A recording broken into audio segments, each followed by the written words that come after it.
All right, so in this lesson, we're talking about the Boolean data type. We mentioned this in the data types lesson, but we're going to kind of dig into a little bit more in this session or this lesson. So quick review, remember that there's two keywords, true and then also false, that are Boolean keywords or Boolean data types within Python. And we can see that if we do type, I'll get a bool. It's just saying that it is a Boolean type. Right, so the main thing that we use these for is really to assess kind of the comparison between two things, right? So say that, let's see, last year's weight, we'll say it was 185.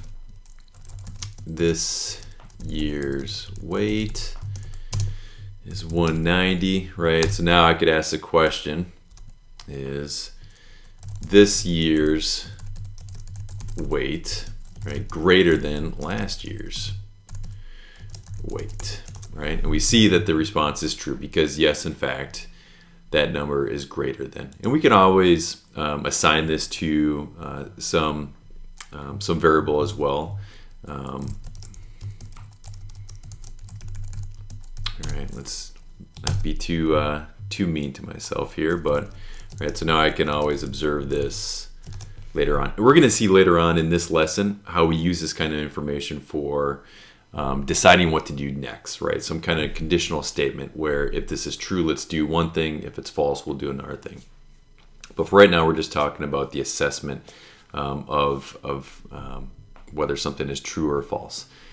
Now we can apply this to many different things, and you saw in the reading that we could even take decimals, and we could say is this thing less than or equal to 2.0, right? And we see that is true, right? If it was 1.9, we would see that's false. If it was a 9.96, again we get true, right?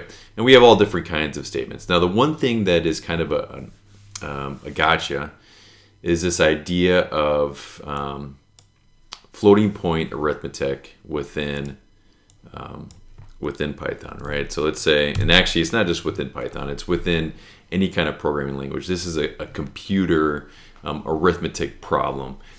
Each language handles this a little bit differently, right? So if we were to say 2.1 plus 3.3, right? Now we're expecting that to be 5.4, right? So we could say, well, are these things, right, equal to 5.4, right? And we see that that is true. But now let's go ahead and let's do, this is divided by 1.2. Whoops, 1.2. Let's get this output here and see what that is, right? So we see we have this string with, or this number with very low number of decimals, right? Really, we would say this is 1.75, but because of floating point arithmetic, we end up seeing this decimal way out here that is a 2, right? So we could say, is this equal to 1.75? And we're going to get false because of that issue, right? So if you are trying to round decimals, right, you want to make sure, or if you're comparing decimals, you want to make sure that you are going to basically round those to a certain decimal level that you could compare to, right? So if we do this round, I'm basically saying take that computation and round it to 2 decimals. Now I can go ahead and compare that to my 2 decimal digit number that I want to, okay? And another thing you saw is that we can compare strings, right? We could say, is Python greater than R, right? And we get true, right? And this just all comes down to the whole Unicode and how computers treat the strings, right? So this is not necessarily the case that Python is greater than R. Maybe that is what you feel, but this all comes down to how the computer is handling strings. So we need to be kind of watching out for that. In the most simple form, right, where it's just, let's say A greater than B, we get that's false. But let's say A is less than B, we see that's true. And that's because of alphabetical order, which is going to kind of feed into the larger cases where we have words or groupings of letters and comparing those. All right, so we've got that point. Now let's go ahead and start looking at the knowledge check, right? Let's just kind of run through this, and this is going to combine some stuff we've done in the last lesson and then start incorporating some logical operators. So we want to create two variables here.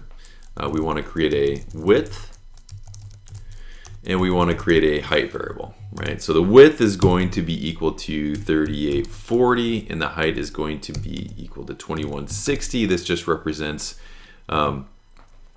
monitor, like the width and height of the monitor, so that we can kind of assess the resolution, right? So we got these two variables now. Now number 2 says how many total pixels are in a display with this resolution. All right, so we've got our width and our height. Let's go ahead and check. If we take width times height, right, we see we get, what is this?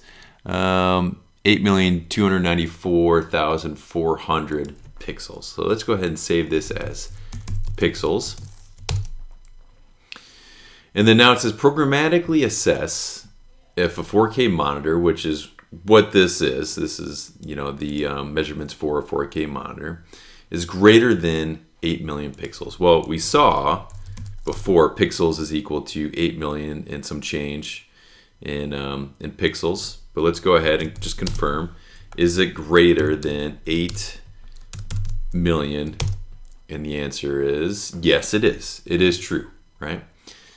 Now the question is, assess if the monitor has between 8 million and 9 million, right? So I could go ahead and I could take, well, there's a couple different ways we can do this, right? I could say, all right, so let's say 8 million is on the lower end. So I'm assuming that 8 million is less than my pixels that I have, which is a 4K monitor. But that is also less than 9 million. And we see that is in case true, right? Now, if I were to say that my pixels, the number of pixels I have is less than 8 million and greater than 9 million, we see we get false. So we can chain together different conditional statements.